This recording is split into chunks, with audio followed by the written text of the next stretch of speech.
So on the right side of our house, there's a creek, a hill, and then a creek bed, and the slaves would follow the Mill Creek up from the river up through Ohio, and on our way, as far as you could go, you follow the waterways. And so that creek bed is, it was far more of a rushing waterway at that point than it is now. But we had our high school graduation party at this actual house. One of my classmates' families, this house had been in his family since the 20s. So his mom told me the history of the house and that it was part of the Underground Railroad. So I just kind of hung on to that story. So when I would drive down the hill and see it, in disrepair, I just knew that I wanted to save the house so I could save the history.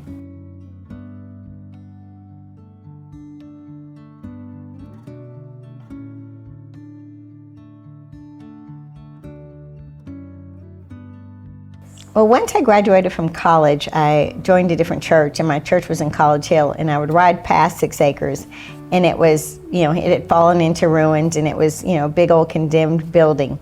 But I would drive past it all the time. So one day I took a cordless drill to church with me and took off a board on one of the back doors and crawled inside, and it was like there were lots of voices in here that were just telling me to restore it. So at that moment, I knew that I was going to do everything I could to try to save the house.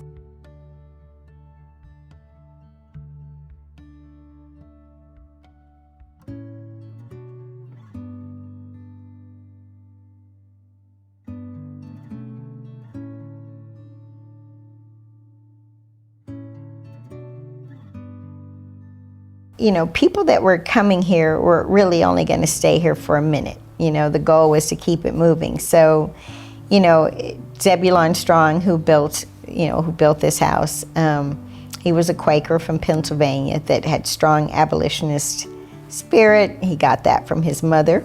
And so, there's stories in the historical library about him going down to the creek bed and bringing people up in his wagon, or going to the market and putting people in the false bottom of his wagon and bringing them north. They would get a meal and, the opportunity to sleep for a moment, but really you had to be shuttered out of here.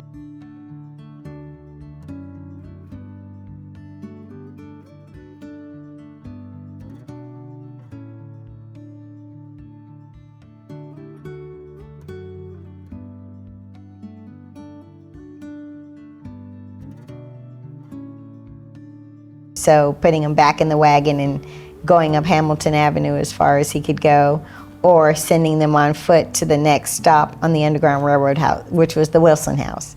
So there's lots of recorded histories about, these families knowing each other and their relationship of, somebody coming, from this house to there.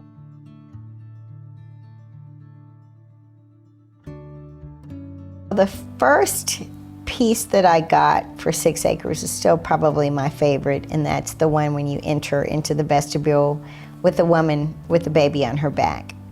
And that piece was done by a local artist here named Sean Smith, and it's loosely based on the Margaret Garner story. So it's about a woman that's crossing the Ohio River with her children, and in that image you see the smile. I mean, she's got a smile on her face because she's making it. And he captured the spirit of what she may have, what that may have felt like for her to actually think that she was free when she got here. We all know the story of Margaret Garner, and nothing could be further from the truth. But that moment of taking your babies and getting out of Kentucky so that they could be free. So the original staff that we had when we came on, when 6 Acres opened, the rooms in this house are named after their grandmothers. So I said, what's your grandmother's name? And they would tell me, and I said, well, that's where you get your mama from, so that's good stuff. So we chose to honor our ancestral grandparents by naming the rooms after them. So the largest room in the house is Sally Mae. That's my grandmother. That's my mama's mama. And her favorite color was pink. So I not only asked them, who was your grandmother, but then I said, what was her favorite color? So we chose things, each person got to kind of decorate and add things into the rooms that were like what their grandmothers had at their house.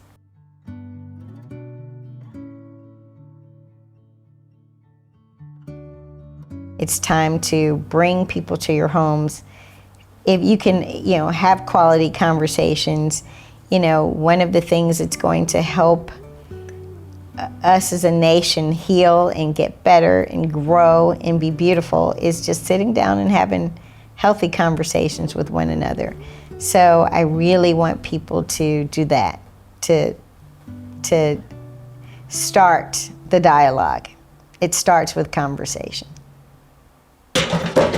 What happened to my orange peel? A little extra oil in there.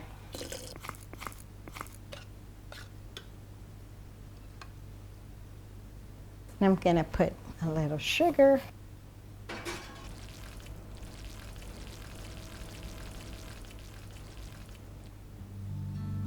So the tagline at 6 Acres has always been, let's share life over breakfast. And that's probably the most amazing and by far the most significant part of having a B&B is the conversations at the breakfast table. And the real conversations about how much more we have in common than we have differences. And sharing those commonalities, even sharing those differences so that we can get to a common ground with each other is really, it's kind of everything. My little niece, when she would pray at her daycare, then they would say, now go on and eat. So at the end of it, she would say, amen, go on and eat.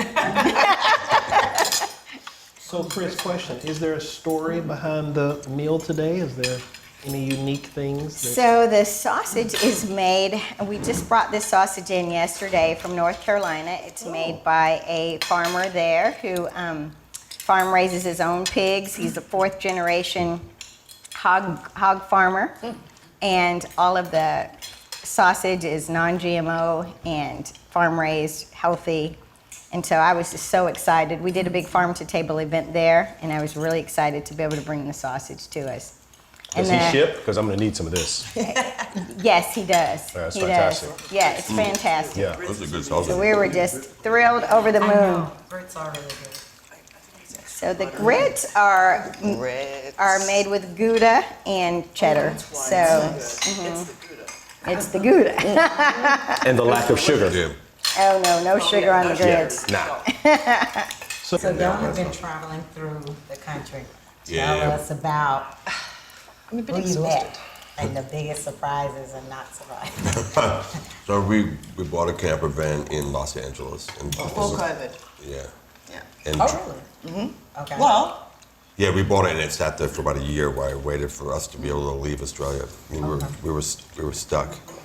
We were locked down. Oh, from COVID. We were locked down on an Wow. island without any ability to fly in or out. So it wasn't just locked down in your house. How was your situation over there Through COVID or through? through COVID? Yeah, Did you- well, I think we did the right thing because we still had very little deaths from COVID. Once we decided to open up the entire country again, we had rampant amount of COVID, but by that time it was more Omicron, kind of less fatalities. Okay. So we still have a pretty low per million people in deaths, but we have a pretty high amount of people that have actually had COVID. And by that stage, everybody had double Yeah, I vaccine. have been vaccinated. so other Yeah. people were coming in and bringing. Yeah, so the death rate's been lower. Yeah. So in Australia, they closed the borders. Yeah. As an island, it's closing your borders In is fact, our easier. front door, we couldn't get out. Wow. Yeah. we had to stay in our homes for. We can leave to All walk the day. dog, and we can leave once a day to go to Wow. the grocery store. And we had 2 of those. But we also had a period of time early in COVID where we had 9 whole months of being fully open because we had 0 cases. In 2000, Yeah. we had a whole What? period of time. Yeah, we That was went great. for 9 months. We were the only people in the world that had no COVID, and we were running around doing whatever we wanted. Because you shut everything down and nobody Really? And no one came in because Yeah. no one can fly in at So all. if nobody's And in, so it then wasn't. nobody's getting it. Exactly. Yeah. Wow. We weren't that busy. Yeah, New Zealand did the same thing. And then we started letting 9 people land, months. and then it came in again, and then we had lockdowns. And so So I wonder what were you thinking when you were watching the news and seeing what was happening here? Right. Yeah, we were pretty lucky to be in a situation where we weren't worried about getting COVID, and everybody adapted to working from home, and worldwide. Right. That's got other implications, really, doesn't it? It became purely political here. I agree. Yeah, it did. It was all about a big political fight. It was not at all political, really. Well, we live in Victoria, where Melbourne is, and there's a lot. Melbourne copped a lot from the rest of Australia in that it was more locked down than anywhere else, and that was political because we had a Labor, which was a more left-wing government, local state government than the other states north of us, and so they were kind of making fun of how Victorians were more locked in their houses than they were. It's like, whatever. Yeah. It certainly didn't need to get political. So Ted said something that I have a question about because I'm curious what that means to Ted. In America, the vaccine and all that was an issue, but you said it became more political here. Is it political or is it common sense based with the vaccine? It should be common sense based, right? But Yeah. when you think about when COVID happened, it was the last year or two of Trump's administration, right?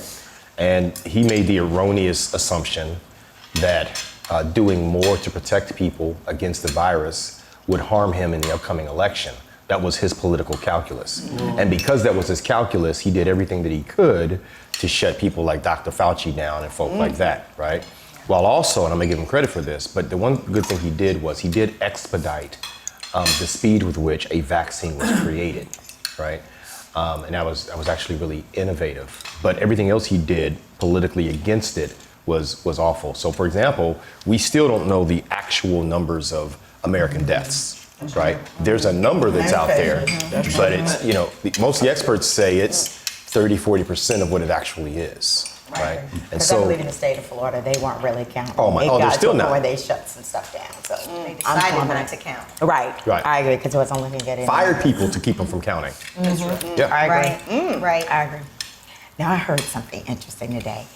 Senator Paul Rand's wife is suing Dr. Fauci for how they. Did you see that? For how what? For how he handled the pandemic. Political. It is political. I mean, that's a waste of money to I some agree. lawyers. I agree. And as a lawyer, I agree. appreciate it. I'll sue somebody. I need $100,000. It'll work for you. But Right. yeah, we've gotten to that kind of lunacy where she's trying to sue Dr. Fauci. I think it's a political move because her husband's running. But still, it's ridiculous. I thought there would have been in America some lawsuits from the other direction against the misinformers, against the Fox Newses. For spreading that it wasn't real and that it was political, that there'd be people that kind of lost relatives that wanted to sue for the fact that those relatives kinds of lost lawsuits are really hard to win in this country, right?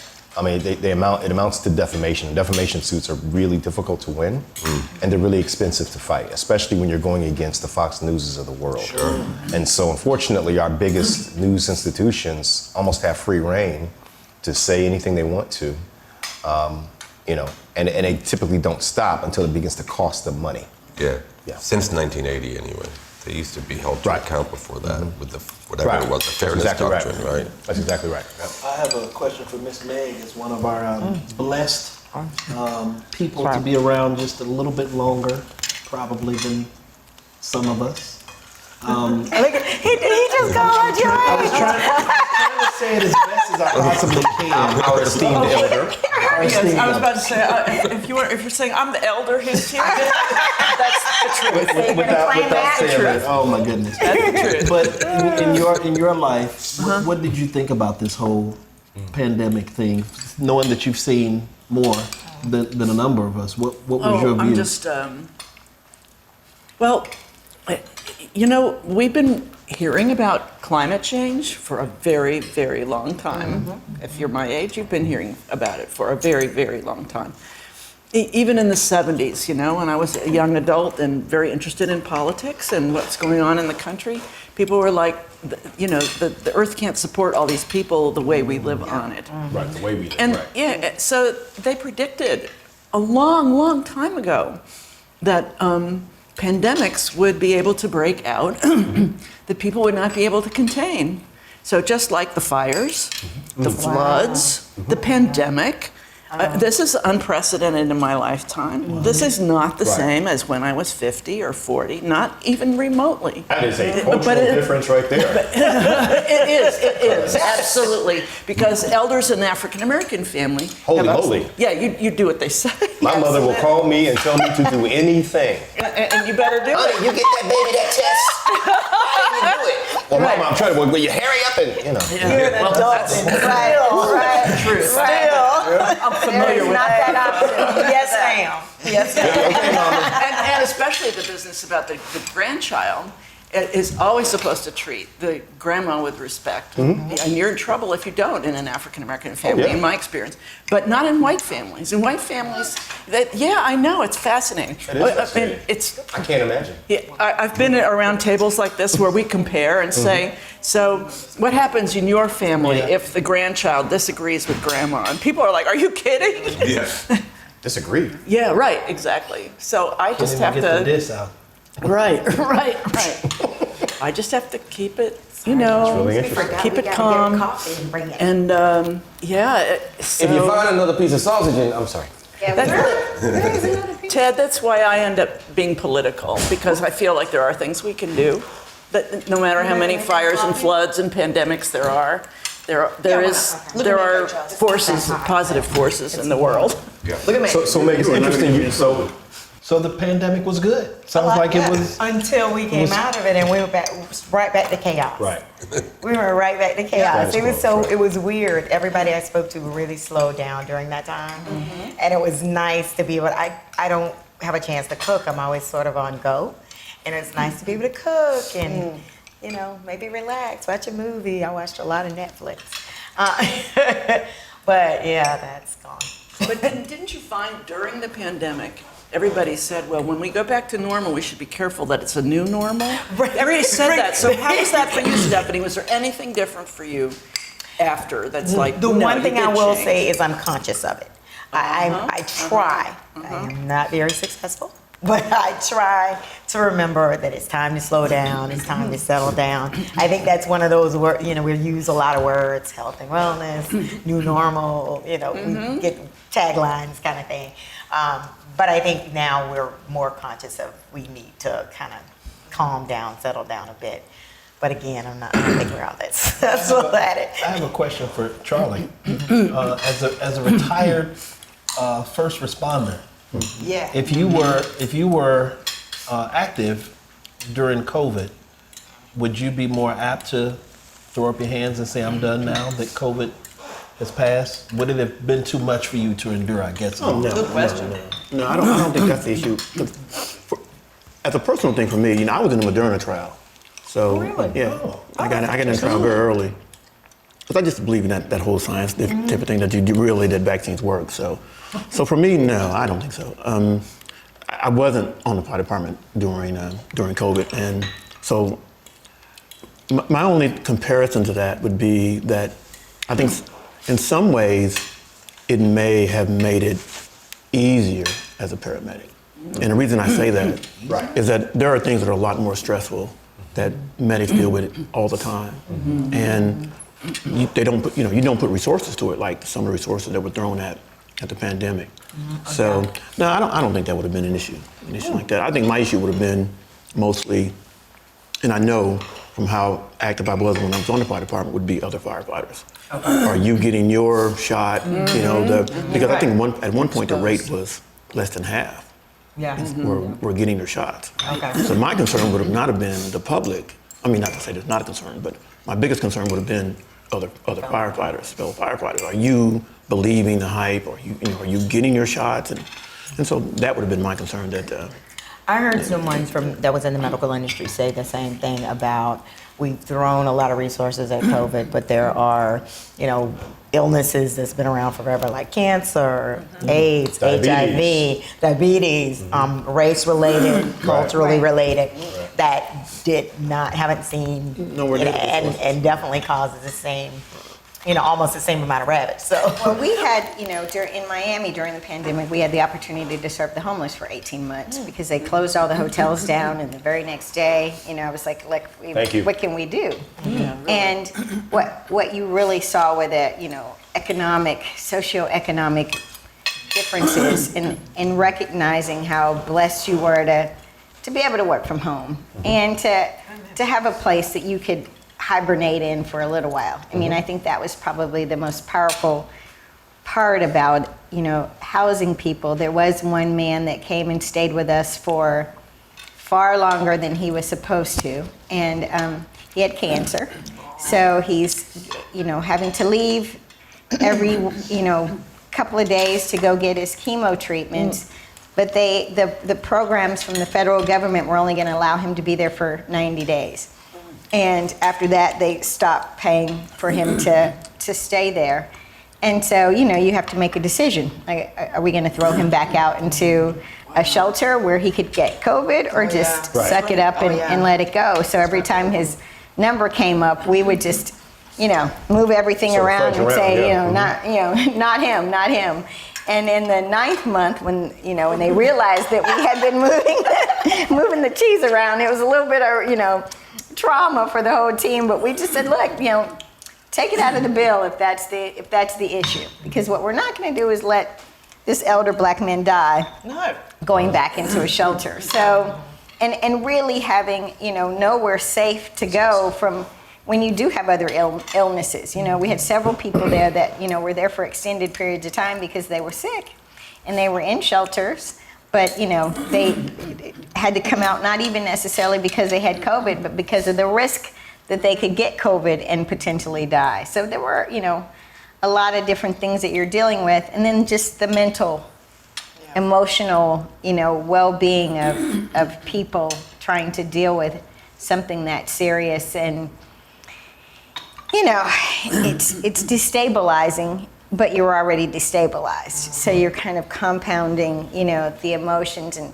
having to talk to people. And, we kind of did our own version of telehealth because, they'd say, the phone's ringing and I'm just talking to people, just letting them tell me their stories and, whatever. And I'd hang up the phone and just be emotionally, drained. I mean, just drained and thankful. You go from one to the other. Thank you, God, that, that we have a safe place to be, and, that my little one is safe. And, you have families there, whole families there that, are at risk, or, one baby has COVID. And I remember we had a 3-month-old that had been diagnosed with COVID, and she had 2 older siblings and parent. that's amazing. 3 months. So, the whole family has to go into isolation, but it's a young mother, a young single mom. She's just as emotionally stressed and as drained as she can already be with 3 babies, all under 6. Oh my God. And one I that's, couldn't imagine. really sick. And it was just, it was just really tough.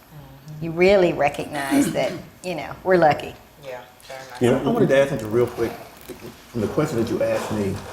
I tell you what I think is much more straining on the fire department. That's a crisis. Is the opiate crisis. Oh, it is. And that that doesn't get talked that became about. much more. That's more, because it takes much more intensive resources. Somebody who has COVID, you put them on a mask, you give them some oxygen, you take them to the hospital. No, unless they're in a state of near death or something. But it takes a lot of resources to deal with somebody who has an opiate overdose. Is that an issue in Australia? Yeah, it is. I was going to say, it's pretty, the doctors are very frugal with how much of an opioid they'll give you. Like if you have, I've broke a couple of ribs, they gave me three tablets. So that was it. Really? With no renewal, with any, that was it. This No, but three. there were 2 lots. Yeah, but they give 3, I thought, anyway. 1 and then 2 extras or something, but I thought there were 3. You think there were 5? Anyway, there was a very small amount. Now you're learning some stuff. And they didn't give you a prescription to it. You still have to go. You have to go to a doctor, and then you would have to really have convinced a doctor that it was absolutely viable. They're very. They don't want to prescribe. So is your crisis as bad as our crisis? I don't think so. I No, don't believe it is at all, because the doctors are very kind of Yeah, but it's ethical on the and streets, not though. prescribing We have it. a fentanyl So problem. when I had back surgery, I got 1 or 2 big vials of the most potent opioid. Vials? I know. Yeah, the big things. Yeah, with the, just dozens of pills, right? And I noticed, and I took those pills for 2 weeks, right? And I noticed that over the course of that 2-week period, my tolerance increased rapidly. So it went from pain or to the medicine? to the medicine. Really? So it went from taking 1 pill a day to 2 to 3. By the time I got to 4 pills, I had a conversation with myself. Yeah. Right? Yeah. And I said, Ted, guess what's not gonna happen? Right. Yeah. They're not gonna be reading about you as the guy that got strung out on It was opioids. happening. The Yeah. Oh yes. Oh yeah. I mean, there was a point at which the pills, that medicine, no longer impacted or lowered my pain, right? So I just stopped taking them because it scared the hell out of me, literally. And then I promised, and after that 2-week period, if extra strength Tylenol couldn't get it done, I was just gonna have to suck it up, and that's what I did. But that was sort of my experience and the impact that those opioids had on me. Yeah. What's the difference between, say, an outpatient program Right. where you're going maybe every day for a couple hours? You've got an individual counselor, you've got a group, and they're going to say, well, look, if you have trouble, if this isn't enough for you, go find a meeting. It's all social. Right. So Yeah. all of them are shut down, right? Right. And so they're having a few Zoom calls, and then people are calling in who don't belong. They're having trouble like monitoring them and Right. stuff. So actually, the opioid problem escalated Right, for sure, hugely. So when we look back on this, look at the numbers of overdose deaths. Look Right. at the numbers of suicides. That's right. The excess deaths are not all COVID. Absolutely. But they labeled them COVID. Well, not necessarily. I think a lot of And I don't think so. It depends on the state. No, because I've seen the graphs and they're saying, that here are the suicides, and here are the COVID. So it's COVID related, but it's not from COVID. Right. So you can already see it, but I think later when they do the research and and look at the numbers carefully again and publish like the whole trend, we're going to see. There were- both Is that of your them. profession? No, it's just, I mean, it impacts people personally, Right. We had a- issues in my own family, and then, We had a so that guest. they're clusters of deaths. Yeah. So, yeah, I mean, there are four related deaths of friends and family in the same age range, men between the ages of 30 and 40, just all gone during COVID. Not from COVID, and they weren't recorded as COVID. But COVID related. But they're COVID related because people were like going crazy, like trying to support their families, but they had these. We other, lost a guest at the hotel to the opioid crisis. There you go. Yeah. Died in the. Actually, Yeah. yeah, expired there. And Yeah. it was traumatic, and Terrible. because you have to tell the family. I was about to say, where was the family? My staff was like, the mother is here to bring him some clothes, Kristen. And I was like, oh, He's just okay. gone. I'm on my way, because they're like, I'm not saying it. You better get over here and, have this conversation. It was really tough, and she's saying, where did he get the drugs from? Well, he came from jail to the shelter because that was the point when it first happened, and they were pushing to let all of the non-violent offenders out of the jails to keep them safe. And so he came from there to us, and we're like, we're not patting you down. It's not jail. It's a hotel space. So we're like, we don't know where he got it from, or But it was just really, tough. And then at this, it's somebody's baby. There's a mama's baby that's. And to be clear, when you're talking about, because I was talking about pills, right? The other side of that coin is the very pure heroin that's in America right now, right? Absolutely. And so a lot of folk from these overdose deaths are, if they're not able to get to the pills, or even before the pills, they're hitting that heroin, and it's Absolutely. so pure now. Right, that it's literally has killed many more people. Right. I think that's what's happening. They start with pills the fentanyl. and transition. That's Because he ain't get pills to work. That's why I said y'all weren't gonna be reading about me. Right. It stops here. This is for Stephanie and Chris. There's an elephant in the room as it relates to this discussion with heroin and opiates, and I think you all know where I'm going with this. because there is a cultural issue that we have that we dealt with in the 80s with an epidemic of crack In 90s. that decimated the African American community. You're right. And now how much of that heroin, opiate is really affecting our community? What have you seen as far as the difference in cultures and race as it relates to what we're putting in the heroin and opiates right now, as opposed to what we put into crack? Well, back. For me, that's not my area of expertise. So That's a I great don't question look for at it a lot. Charlie, because he went through both eras. But Yeah. but for me, what I have noticed or did notice is the treatment of the different types of Sure. cultures. So when it was crack, you obviously are going to jail. You are treated like you're a pariah. When you get out, you can't get a job. You can't get help. It just was, really, and you could have what they called, I guess, as I understand, a nickel bag, and you go to jail for a crazy amount of time. We don't seem to have that same kind of, we have a little bit more sympathy and grace with young people who are now, I'm not Absolutely. saying, that's either is good. Oh, you did it, though. But there is more grace. We're trying to figure out, oops, I'm sorry. Oops, I'm making a mess. We're trying to figure out, how to help them, how to, get them in rehab. How do we get them back on track? Well, my whole thing was I started talking about treatment.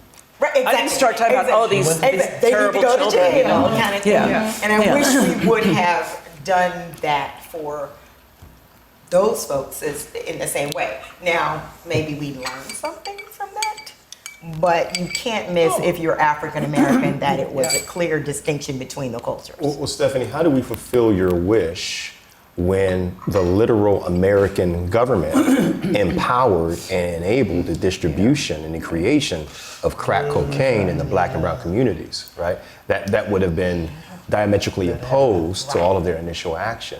So of course they're not going to treat What people they're of trying color, to, exactly, right? exactly. If they've infused our communities with that. Exactly. But see, again, that's the difference. This is definitely a thing that was pumped into our society. OPS is not. It just got out of control. Yeah. Now, that I'm going to disagree with, Stephanie, because I think they're both driven by dollar. I mean, it's I agree with it's a that. dollar thing. So I agree with that. opiates got out of control because these large corporations made so much money from the distribution of opiates. So it's money driven. I mean, it's just like crack. Crack might be much more grassroots in how you distribute it, And it's much more, but it's still driven by more money. expensive. Right. And so that's one of the biggest problems of the country is that we don't look at what's better. We look at, okay, it's driven What by makes what's money? making more I money. agree with that. Because you think about legal drugs, the cost of legal drugs today, or to go to a doctor or hospital. I mean, one hospital visit and you could potentially be bankrupt because you cannot afford to stay alive in this country. Do y'all have the same situation? But the healthcare system, how does that impact it? Yeah. The difference in your healthcare We have, system. we have significantly subsidized pharmaceuticals. We have the benefit of not having any major pharmaceuticals that are Australian to kind of fight for that not happening. Right? So there isn't there isn't the other side of the argument. There isn't a bunch of lobbyists kind of lobbying for keeping the prices high because who are they representing? Right? And because we have a national healthcare system, part of that is to subsidize drugs so that they're accessible by everybody and covered within the system. But the way I answered the question about the opioid epidemic was the same way that you did, really, is that Australia has a drug problem. That Australia's always had heroin addicts and they've always had all kinds of users of drugs. What they've tried to avoid is overprescribing opioids to people who've been injured. Right, because they don't have those drug companies that are benefiting from that either. No one's benefiting from selling a ton of oxycodone into Australia. Right? There's no winner, so there's only losers. And in that sense, it's easier to kind of take an ethical standpoint on not creating drug users. The drug users are going to always be there, and they're going to, kind of self-create in a way, but not kind of pushing people into potentially becoming addicts. That relates to something else he talked about the other day was the same thing like guns. There's no gun manufacturers. Yeah, there's no gun manufacturers in Australia either. So there is, so there We don't isn't. do guns. So you can. Y'all have guns. Can y'all carry guns? No way. No, man. you definitely can't carry. You mean like carry a gun down the street? No.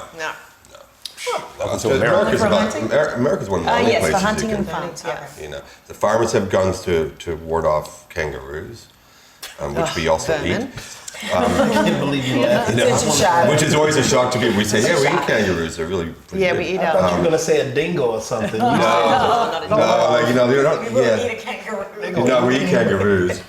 We have two. Our coat of arms is a kangaroo and an emu, and we eat both of them. That's why you need a Sausages out of gun. both of them. They Yeah. are not protected. No. There's so many. There's just so many. There's a lot of kangaroos around, and if nobody was shooting them, they would end up like the deer in Ohio, which are you turn a corner at night and there's like 10 deer in the middle of the street, you know, and we eat them as well. So Dying somebody. maybe we'd have less of them because people like eating them. You better not have a pet. That is not a good idea. Yeah, we got all lost with Winnie the Pooh. We've We just lost our minds. Yeah, And we have Charlotte's not- Web. Yeah. Charlotte's yeah, Web. they're all We like started sweet naming little them. hopping things to Yes, us. everybody likes Bambi. It doesn't look like there's a lot of venison eaters in North America. Like it's not popular to eat deer because they're everywhere. That's true. Yeah. Look at In the our South. There's a lot of hunting in the South. Yeah, they hunt them in the south. So do they eat them in the south? Yeah, they eat them. So We it's eat just 'em. not popular because in Ohio there's deer all over the place. But they have to manage, my family's from Alabama and they're hunters. And they manage how many deer, like there's a right. deer Yeah. season, you can only Yeah. Sure. kill so many And here deer. it's just bow hunting. You can't shoot one. Okay. Oh, really? Yeah. But now they're everywhere. I mean, now you're Okay. sitting in your backyard and, you know, like here, they'd probably walk right through here, right? Yeah, there, if we seed for the fall, there'll be 20 in the backyard. Yeah. It's yeah. just having a good Which time is eating kinda all the seed cool. that we just planted. Except it's dangerous because they go on the road, and a motorist hits them. It's not just that the deer might be injured, the person. Yeah. It's very dangerous for people driving cars. Right, yeah, The number absolutely. of deer in Yeah. Cincinnati, all through the Absolutely. whole urban area. And it was 1,200 sure. for every 100 that we were supposed to have. And I think because they opened up the bow hunting and stretched out the season a bit, now it's down to 800 for every 100. But I mean, it's still 8 times more deer than we're supposed to have. So I don't know how they're, how quickly they can mitigate it without, or per person, you can only shoot one deer. Oh. Yeah. You can In only- the season. yeah. Oh, really? So And how we many have hunters? to Do bring. you have a lot of hunters? I'm always intrigued by people in other countries, what's your perception of America? And when you look at the school shootings and how we're handling the gun situation, what are you saying to yourself over there? Like, okay, what is going on? Well, I've never really liked that argument that, guns don't kill people, people kill people because, like they're just in Cincinnati, right? There was a 9 people. 9. And that was from an argument where someone went home and got a gun and came back. But if they'd gone home and got a baseball bat instead of a gun, would be a then lot. in all likelihood, they maybe injure a single person and don't kill 9 people, right? Kind of thing. So, Kill 'em. yeah, so I think there needs to be something done about it. Well, it's hard for it from an Australian perspective, or from a perspective just about anybody outside of America to understand how you can buy how you can buy assault rifles, or I mean, like, Well, who needs that? Who needs an ACAL? Nobody. What is it, Nobody. ACAL? Yeah. So when there was a mass shooting in Australia about, I don't know, it was about 20 years ago, and everybody kind of, both sides of politics agreed that there was really no reason to have assault rifles because it was done with an assault rifle. Right? So they outlawed those, and then there was this big gun buyback, and they paid everybody of the right price of a gun, and everybody had to return their guns. They had about a year to return their guns, and after that, it became quite a significant law to have a gun. Like if you had a gun, you're in trouble. But if you have a handgun, I think you're legally allowed to have one. You can't carry it on you. You can keep it at home, but you have to go to a rifle range or a pistol range once a month and demonstrate that you're actually a member of a gun club and that you actually practice using it. Yeah. Because that was the other bit that always got me, and that whole idea that if someone's robbing a restaurant, then the patrons having guns is a disincentive. But then I'm not happy to be in a restaurant with somebody that's not trained jumping up with a gun and like opening fire, and then there's a shootout in the restaurant, right? Like, what happened in that shooting? 9 people were shot. Every one of them went home because the people with the guns who were shooting each other didn't know how to shoot at each other. Yeah.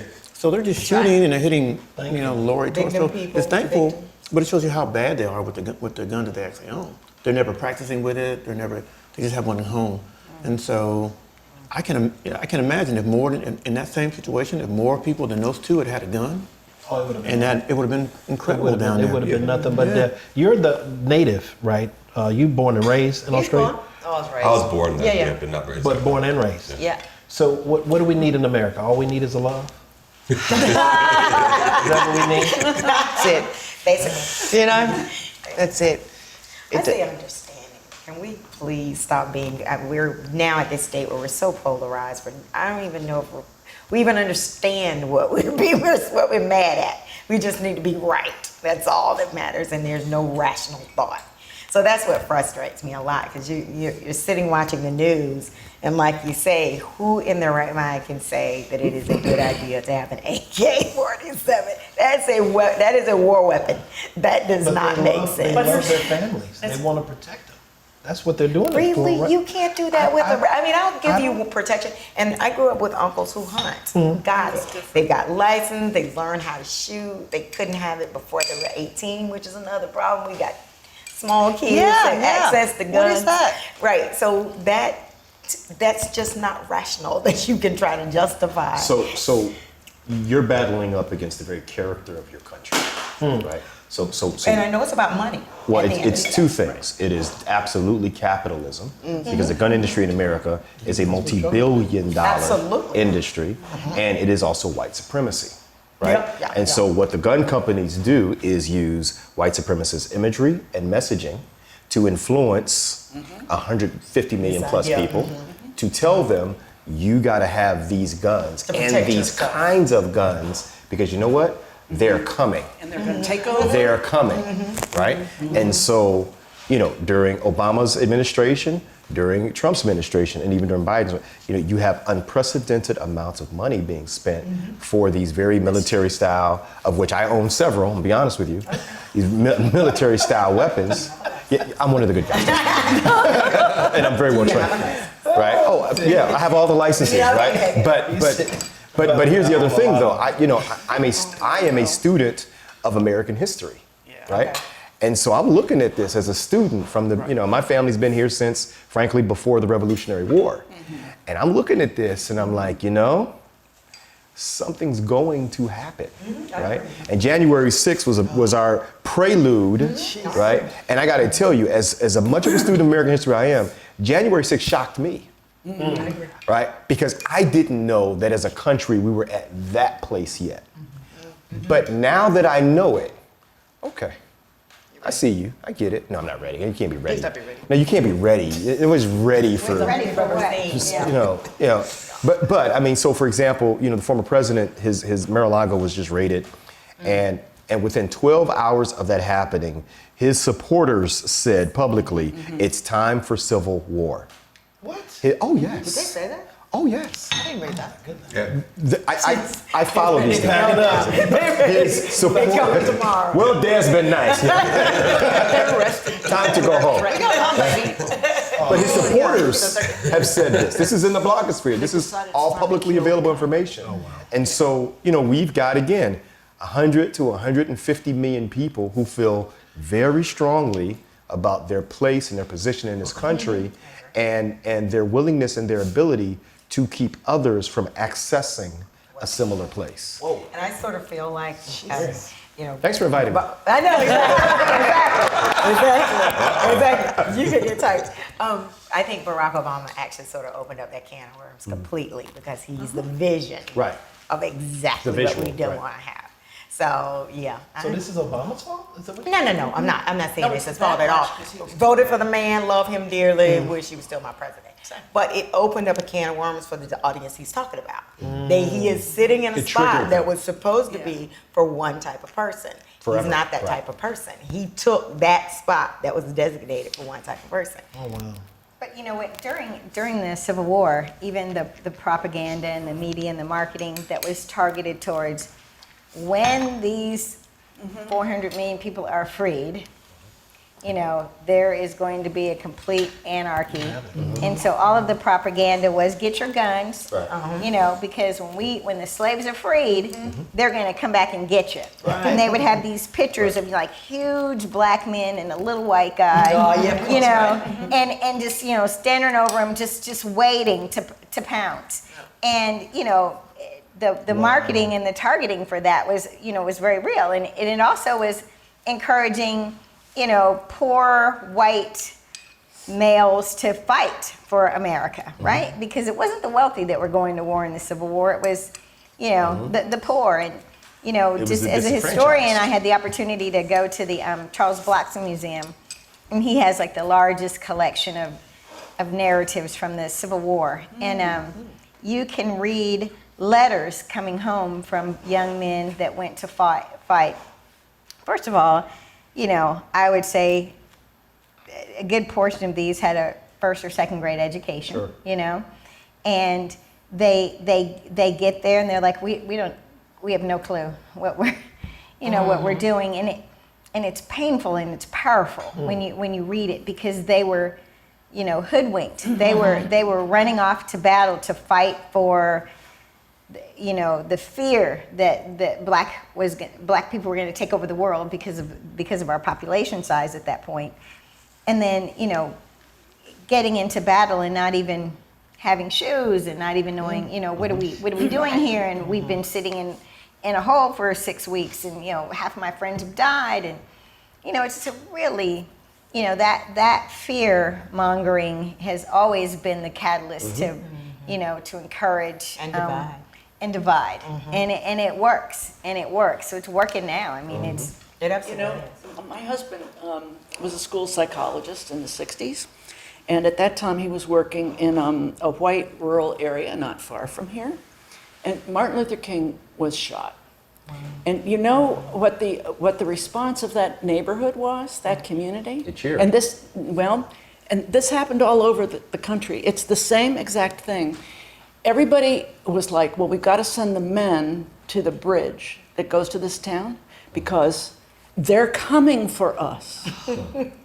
He was sitting, he's from the city, he was raised in Kennedy Heights, and he was watching this and going, oh my God, it's based on the history. Right. It's this story that someday they will come for us. Right. And it's like, no, perpetuating. the people from the black people from Cincinnati are not, because this person was shot, going to come and overrun your town. But that mentality had been passed down through generations that if ever there's a change in this white supremacy, if the white supremacy is threatened, they will come. Yeah. And we must have the guns. It's really, I think, It was that it's nonsense that it's for hunting or for anything else, or even it's not for home absolutely. protection. It's everybody sees it as political, including the far right. Yeah. It's in Yeah. case we have to Protect ourselves. protect our white supremacist government, and that's why January 6th happened. It's like it's on a systemic level. They're not thinking my family; they're thinking my whole town, and the government is suddenly going to become communist, led by people of color, and then we're going to have a revolution to protect ourselves from our government, and then we're going to need these weapons. That's what the far right says. But Dr. King said And that's- in a speech yeah. a long time ago, the rich white man stole the world and gave the poor white man Jim Crow. And when his stomach was my hungry, God. was swollen from hunger and starvation, he ate Jim Crow and convinced himself that being poor and white was at least better than being black. And I think when the fabric of that is shaken up, because and he's clear about who creates it. The rich white man stole the world and gave the poor white man Jim Crow. And so when the cultural psychology of that is shaken up, whoa, now what do we have? We don't have health care. We don't have real jobs. We're in coal mine, we're blowing up mountaintops and getting black lung disease. What do we have? Well, we at least we had the construct that we were better than the black man. And so, And now as we're Obama evolving. shook that concept up and woke up that anxiety. It woke up the serious anxiety, and America has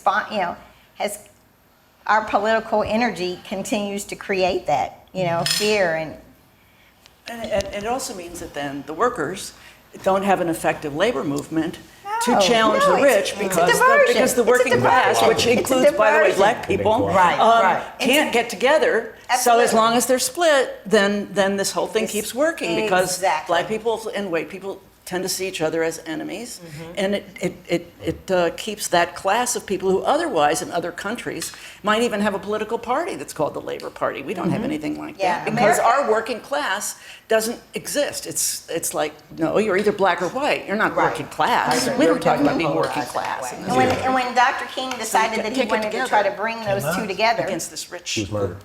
that's when he was they murdered. almost did it Oh in no, the Memphis. Poor People's Campaign was the end. The Oh end. no, it's time for him to go. He can, preach about racism all day long, but what are you trying to blend two races of people that could fight for the same thing? Time to take him out. But all we need is love. So if you got love, that will stop the guns. That will make people stop using Well, look, just plain. I feel like she's not agreeing with you. She's not agreeing with the law.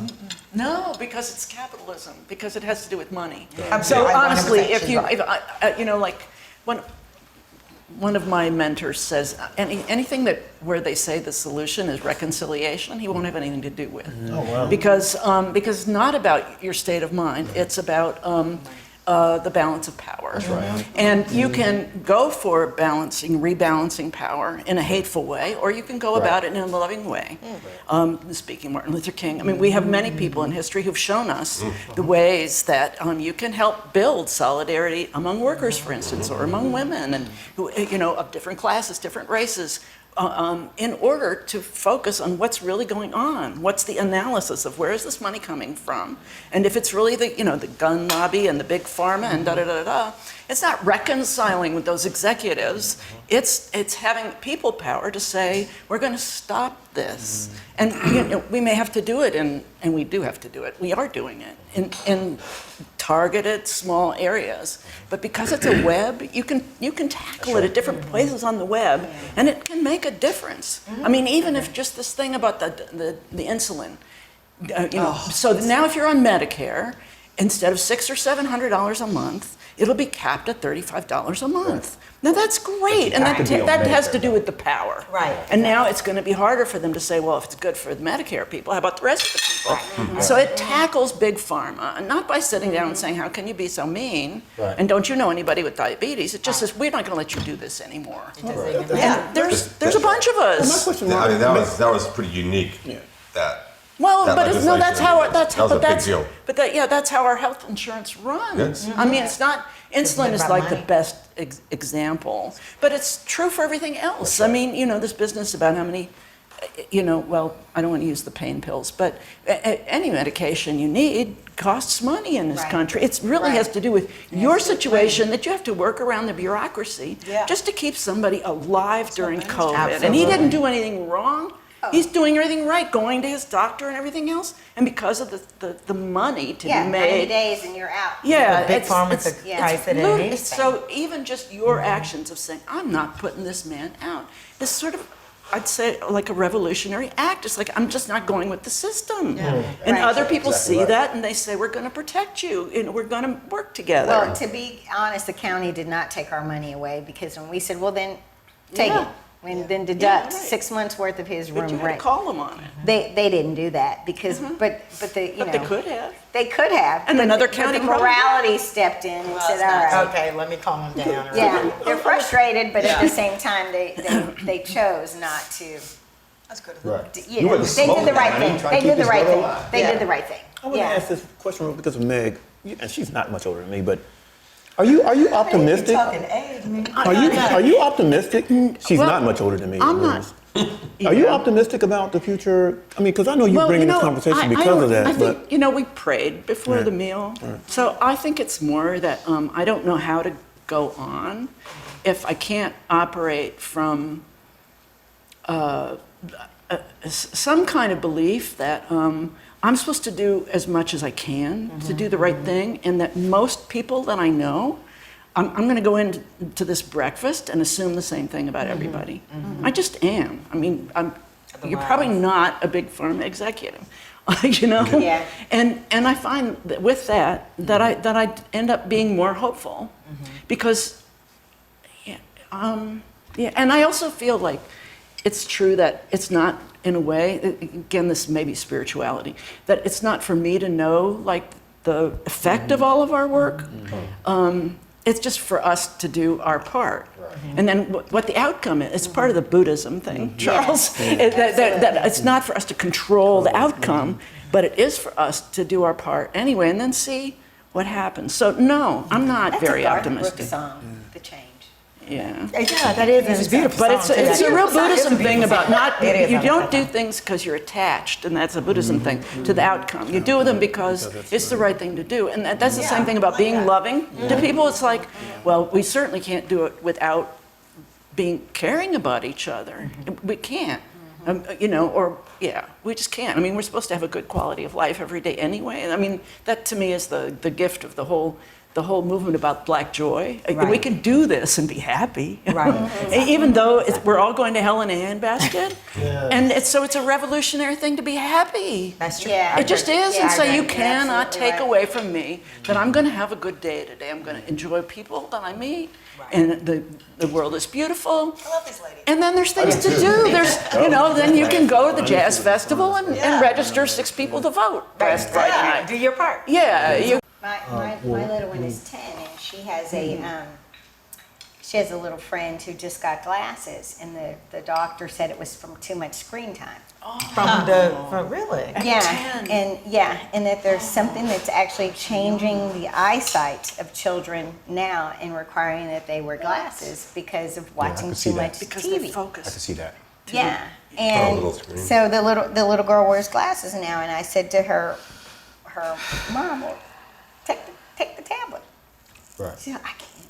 You know, I can. You know, she'll go nuts if I take her phone. So what? She's 10. It makes it effective. I mean, how powerful is that Yeah. we're in this world where the thought of that, because, you know, my little one and I, we went on well, she didn't watch that much anyway, but she does not have a phone. You know, she asks me every day, can she get one? And I just tell her as soon as you can figure out how you're going to raise enough money to get one and pay your monthly fee, knock yourself out. go to You know? So absolutely, I never say no. I say, yeah, you got it. Because I think it has about $150 to set it up. You got it? And she's Nope. struggling a little bit. I don't. You know, I need you to have, you know, $60 times 12 to pay your fee every month. I need 12 months in advance. And she doesn't, you know, she's struggling. She's great. struggling. All the parents But that as still come to soon as you get it, you can absolutely have the phone. So I never say no. But you know, this summer I just said no electronics. We're just going to turn them off. Beautiful. You know, and she survived. They turn into a different kid. We did that to our kid as well. Yeah, she survived. He was a bit We did crazy. that. We wouldn't let them have It's phones amazing. until they could buy a phone as Yeah. well. And we gave them no free-to-air commercial content Yeah, be careful. growing up. Because this will show up on. Yeah. How do you do that? What did they watch? Don't ask me. So when when she goes to her friend's house, she's Yeah, you know, yeah, like yeah, that yeah, on yeah, yeah. TikTok, and she comes home and tells me something. I said, I thought we weren't watching TikTok. Yeah. You said something. You said your daughter was unique. I'd say your daughter is more than unique because my problem with all this conversation we're having is you have kids who are relatively well off, and if you work in this inner city at all, and you see what kids in the inner, I mean, they're inundated with social media because they have no alternatives. You can tell your daughter to turn it off. I mean, you say you worry about the daughters in the world because of social media. Yeah. I worry about young black men in the world, social media, because they see that as an element of their power. And they have no power anywhere. I mean, that's the same reason why they go for guns, because they have no power anywhere. So social media scares me, not just from the aspect of how it turns women into like material things, and you want your daughter to realize she has a brain. But for particularly young black men, they have no power anywhere. They don't have a wealthy father or somebody who can take them somewhere or make those restrictions that they can do. They don't have that. And there's thousands in cities across this country. They don't have anybody guiding them when it comes to social media. And they're getting the worst of social media. And this is probably going to hurt. People are going to be mad at this, but if you spend 10 minutes listening to hip hop these days, and what they're listening to, and what they're related to, and it's gun culture, and it's gun culture and sex culture. Those are the two trees of hip hop. And so these young people who are growing up, they don't have any guidance when it comes to social media or even a moral plumb line, and they're getting this. So when you wonder why they shoot each other, well, we're raising it. We're raising them in this bubble, and we're not doing anything about it. We're not putting any resources towards solving that problem. I'm concerned about the socialization of kids or young people who are so into social media. I met a young man once who we were able to go on a trip to Hawaii, and he was all excited because he said he had 4 friends in Hawaii. I was like, cool, where they live, trying to find it. They're all on social media, and they were literally his friends. Those are people he considered. He'd never met them, didn't know their last name, never met them, didn't know their last name, but because they were his friend on Facebook and or Instagram, they were his friends. And it floored me because I mean, don't get me wrong. I mean, I've met some interesting people on Facebook, social media, whatever. But I don't think I would call them a friend. Like I would They don't form your foundation. Right, exactly. Right. There's, I have friendships that date back to we were in the same crib together. Absolutely. So there's a different dynamic going on there. So when I think about, this has become a place where people can hide out and have sort of an existence without having to really touch human beings, that's a little scary to me. Because what happens if you can't, if your phone battery dies? Like, what happens then? Like, what are you supposed to do then? So that makes me nervous. It makes me nervous. Yeah. It's a substitute for therapy, church, mom and dad, and because it's so powerful that it does create this certain, very specific kind of socialization. And I mean, I'm looking at myself.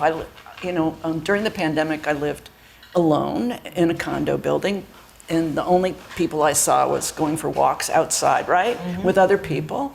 And I got real addicted to my screens. And I made close friends that I had never seen before the pandemic, because I was on in certain kind of book clubs that ended up getting like real personal. I mean, there was one that was like these women in the book club were like, we should have a separate Zoom call just for the women because we have some things, and it got real personal. It was fabulous, and those people we became so close that when there was a death in my family after the pandemic was over, one of the people from the book club representing the group, right? We all had become close, but I hadn't met any of them, even though they were in Cincinnati, came to the funeral. Oh, I was like, I didn't know if he was tall or not. That's him. And they sent so we too, especially because of the pandemic, almost everybody I know, our social media and Zoom calls became so much more powerful. And I'm now a volunteer with this organization, these people that I met and became close to. So I understand this thing about these are my friends. Yeah, they are. But at least you came from behind the screen and actually met them. Context is everything, because I had the privilege of being able to do this within the context of a certain kind of real support system in my life that I grew up with. And your mind is at a certain state where you have the ability to discern, the critically think, where the young person hasn't developed that yet. I was at Howard. I pledged to fraternity, and to the day I die. Which one? Oh, I know. There's only one. And he said there's only one. And those were, and this is the 80s, right? So those were intense, live relationships. And if you know anything about the Black Greek letter system in America, it's join up for life, like we're members for life. It's not that I wasn't a frat, I'm still in my frat, right? So what social media has done for us is to create sort of digital chapter meetings every day, right? We've got rooms set up on Facebook and all the things. And as I'm sitting here listening to you, Meg, and listening to you, Stephanie, what I realize about our use of social media is that it's intensified our relationships multi-generationally. That's right. And that's mostly great, right? Sometimes. It's mostly really great, But when you really feel it is when one of us dies. Exactly. And during COVID, a couple of us passed away. And it was absolutely devastating. I mean, in fact, one of the persons for me that passed away was someone that pledged me. Another person that passed away was someone that I never knew in college, right? So he came after me, pledged a line 6 years after me, and I functionally only met him as a result of social media. And we became very, very, very good friends over the course of 20 years. So when he passed away, you know, I was depressed for 6 months, like, because my man Rudy is gone, and this is unexpected and it's rough and so on. To house weary travelers. I mean, I think that we give it its original purpose and its original mission.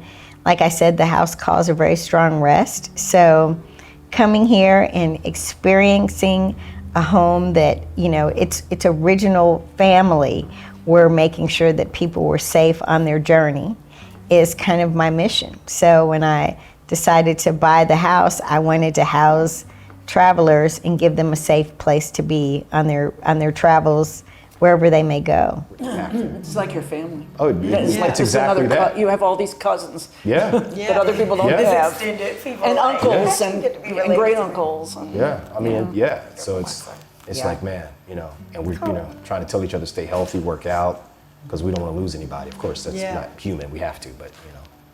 Goes back to love.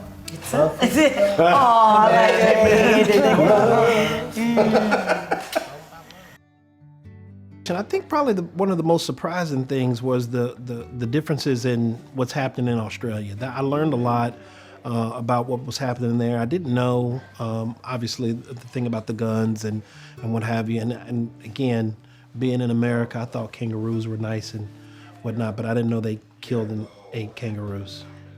I always enjoy listening to Americans articulate their views on all things American. It's so complicated, and people always have different viewpoints, and it's interesting to listen to. People are able to express themselves, which is helpful. Most interesting or surprising in the conversation, I think just how quickly we got to personal sharing, talking about our own families and our kids, and that takes a little bit of a leap in a family, in a group of strangers to talk about family. So that was surprising to me. The people are great. I think I can see there's slight differences in us, but there's probably more commonality. Well, there were several. We had some international folk with us from Australia, and always getting international perspective about your country is always really, really, really interesting, right? Because you get to step outside yourself. What I thought probably was surprising was how quickly, deeply we got into, frankly, some systemic issues as it relates to America, both from an economic perspective, from a COVID perspective, and also from a socioeconomic and racial perspective. Different people's perspectives on how they really felt about stuff and how they felt through the pandemic, how they felt through the different talks of race that we had. You know, it was pretty emotional for me, actually. Because we don't, being in Australia, we don't really hear about that so much. So, it's interesting.